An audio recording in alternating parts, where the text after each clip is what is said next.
दीपक रंजन आपको दिख रहे हैं, समाजवादी पार्टी से हमारे साथ जुड़ गए हैं। दीपक रंजन, ये गठबंधन की तारें उलझ रही हैं, सुलझ रही हैं, ये समझा दीजिए जरा। सीट शेयरिंग को लेकर चर्चा चल ही रही थी ना, पहली लिस्ट आप जारी कर देते हैं, उम्मीदवारों की घोषणा कर देते हैं उनके नामों की। देखिए पूजा, समय चूंकि अब लोकसभा को लेकर के हम समझते हैं 55-60 दिन का समय सिर्फ बचा है, और अगर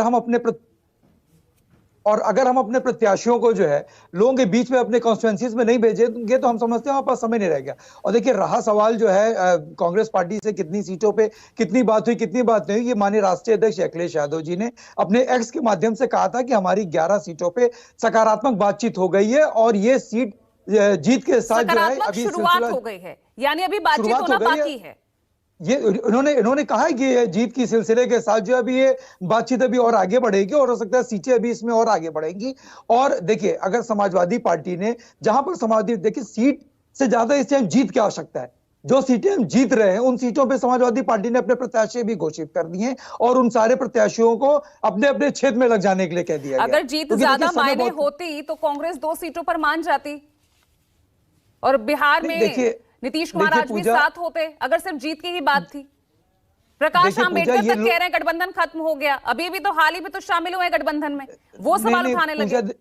पूजा देखिए ये जो है ये इंडिया अलायंस जो है ये लोकतंत्र का गठबंधन है, यहाँ पर फ्रीडम टू स्पीक है, यहाँ पर डिक्टेटरशिप नहीं है। और ऐसा नहीं है कि आज जो बात ममता जी ने कही है वो आगे सारे रास्ते उन्होंने बंद कर दिए। उन्होंने तो लगातार ये कहा कि हम इंडिया ब्लॉक के साथ हैं और हमारा जब सारे लाइक माइंड पार्टीज जो है सब एक उद्देश्य लेकर के आगे बढ़ रहे हैं कि पिछले 10 साल से जो एक हुकूमत चल रही है, जो नाकामी की हुकूमत चल रही है देश में, जिससे जनता को निजात दिलाना है, जब सब एक मोटो लेकर के चल रहे हैं तो हम नहीं समझते हैं कि इनको लेकर के कहीं कोई जो है दिक्कत पैदा होगी और सब आगे मिल करके जो है अभी जो अगली बैठक होगी उसमें सारी चीजें तय हो जाएंगी। और रहा सवाल देखिए भारतीय जनता पार्टी तो अपने आप को सबसे बड़ी पार्टी है, सबसे बड़ा वो कहती है, भारतीय जनता पार्टी क्यों नहीं हिम्मत जुटा पा रही है कैंडिडेट्स डिक्लेयर करने में?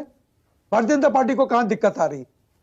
भारतीय जनता अगर आप उत्तर प्रदेश की बात कर लिए तो यहाँ पे इनके इतने अलायंस पार्टीज हैं, अभी इनका सीटों का बंटवारा तो होने दीजिए, अभी देखेगा इनका कितना जो है किस तरीके से सिर्फ फुटबॉल होगा इनका, अभी इनके बहुत से अलायंस पार्टी।